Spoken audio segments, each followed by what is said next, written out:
My mom was in St Mary's nursing home for a few years, and I live in London, so I visit her quite a lot. I tried to get over maybe every 6 weeks as much as I could. So myself and my siblings were all very involved in, I suppose, my mom's well-being, and always just we were always together as a family, very close. So yeah, it's a very big deal for us that my mum went into a nursing home in the first place, because obviously, as most people do, you want parents to be at home for as long as they possibly can be. And we picked St Mary's because it was bright and airy. I think my mum loved light and brightness and space. So, and I guess being in the Phoenix Park, it's a very hard decision for anyone. So, yeah, we looked at hundreds. Anyway, without going into the background, we're very close family. So somebody would probably visit her maybe every day if we could, between my siblings and I. But as I live in London, as I said, I would try and come over every 6 weeks to 2 months, and I would ring regularly. And she couldn't use a mobile phone, so we would ring the reception and try and get hold of her that way. So when the pandemic happened, obviously we were absolutely terrified what was going to happen. Everyone was, but we still managed to communicate somehow at first. And we would take turns to keep trying to ring reception to get through.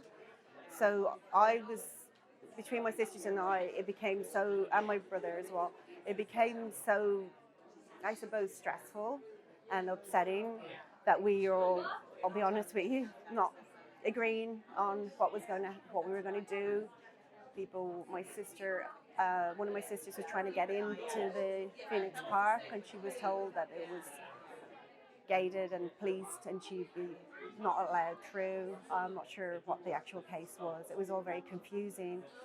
We didn't know where my mom, where she was. Was she in her room? Was she in her bedroom? We didn't know. We couldn't find out the information. So I was ringing from London. I would took a lot of the turns about I said, look, I don't mind. I can just keep ringing and ringing and ringing until we get someone to answer. So, I mean, it's a few years, so some of it I can kind of get more towards the end of, I'm not sure of the time span of when the pandemic, from when my mom died. I think it was like maybe 2 weeks in. But during that time we started saying somebody's got it on the ward. There was little snippets of information, but the information was really hard to come by.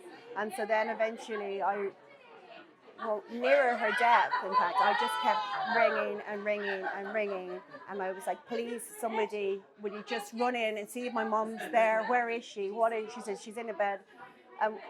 One of my sisters rang and got to speak to her, and briefly, my mom had dementia, but she said something curious, like, she just said something that was alarming, and she didn't really communicate very well at that point. But she said something, I'd have to check with my sister what it was, but it was something that you would worry about. It wasn't like I can't breathe or they hurt me, she said. So we think that we hadn't had any problems previously. It was something like it hurt. And I think she was explaining they were trying to give her the COVID test.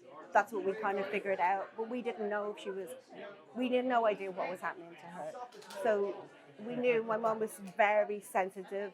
And if anyone touched her, she'd be really frightened anyway as a person, so of that kind of treatment. And I guess, they were probably trying to come in and figure out if she had COVID, but they would have come in white suits. So I think terror would have been her last few days experience, which is really hard, because I think that would be really frightening for somebody with dementia as well. But anyway, the end of my part was that I couldn't get through. And then when I eventually did get a call, the nurses they seemed really scared.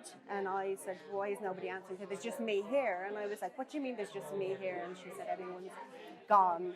And I was like, well, what about our mother? What's happening with her? And she just was like, it's chaos here. And that was that was my message then to my family. We're going to have to get in or do something. Like a nurse has openly said, it's chaos here, and there's nobody here, just me. So I don't know whether everybody was gone sick. I don't really know. And then we couldn't get through. I don't really have, there's not much to tell you other than that it was no communication, and just kind of then eventually it was Holy Thursday, and that was, I don't know, the day that my mum died. But we didn't find out till the middle of the night, I think, and it appears that she might have been passed away for a bit without people realising, and we don't know what happened really. I think eventually my sister, when she had passed away, they pushed her bed to the window, and I think my sister FaceTimed me or sent me a picture, sounds pretty morbid, but it was a very difficult time anyway. But I think somebody abandoned the ship. That was my view on this, that the ship was going down and there was no captain. You're meant to stay with the ship, and they didn't. Somebody didn't. Somebody wasn't in charge, and it was very evident from the phone calls that I made. And my siblings had other things to say, but I heard what I heard, and that's everything I kind of really have to say about it. So yeah, that's all.